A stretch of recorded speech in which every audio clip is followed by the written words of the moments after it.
নমস্কার, সবাই কেমন আছেন? আশা করি সকলে ভালো আছেন, আমরাও ভালো আছি।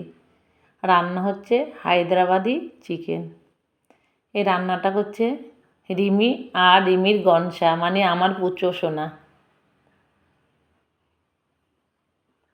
ও ভীষণ রান্না করতে আসলে ওই নাড়ানাড়ি এসব করতে ভীষণ ভালোবাসে, জানেন তো। তারপরে এখানে 1 কেজি মাংস নিয়ে নিলাম, আর এইভাবে রান্না করতে বলেছিল আমার জামাই। দিয়ে মাংসটাকে ধুয়ে খুব ভালো করে পরিষ্কার করে নিয়েছি।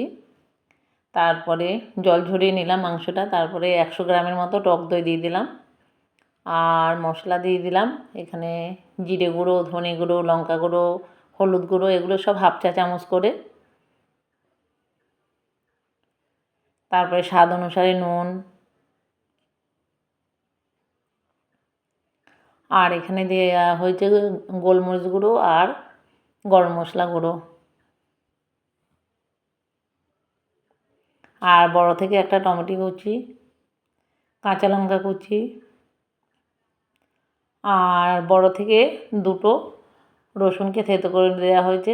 এগুলো দিয়ে ভালো করে মেখে নেওয়া হলো। আর এখানে 250 থেকে 300 গ্রামের মতো পেঁয়াজকে এইভাবে কেটে নেওয়া হয়েছে।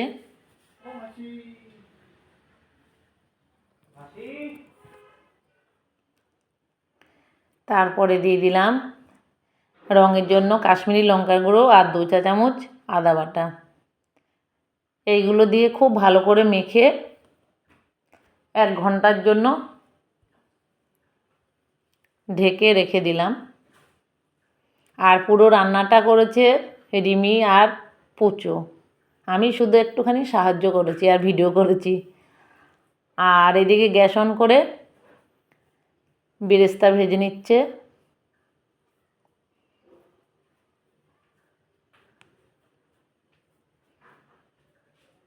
বেরেস্তাগুলো দেখুন ভাজা হয়ে গেছে। এবার মেখে রাখা যেই মাংসটা ছিল সেই মাংসটার সঙ্গে আবার মেখে নিলাম। আর একটু লেবুর রস দিয়ে দিল লেবুটা দেখা আমার গনসা। এবার গ্যাস অন করে কড়াই চাপিয়ে দিলাম। তবে রান্নাটা সর্ষের তেল দিয়ে হবে। সর্ষের তেল দিয়ে হলে না অনেক স্বাদ বেড়ে যায়। আর ফোড়নে দিয়ে দিল দারচিনি আর ছোটো এলাচ। ফোড়নটা দেখুন হয়ে গেছে।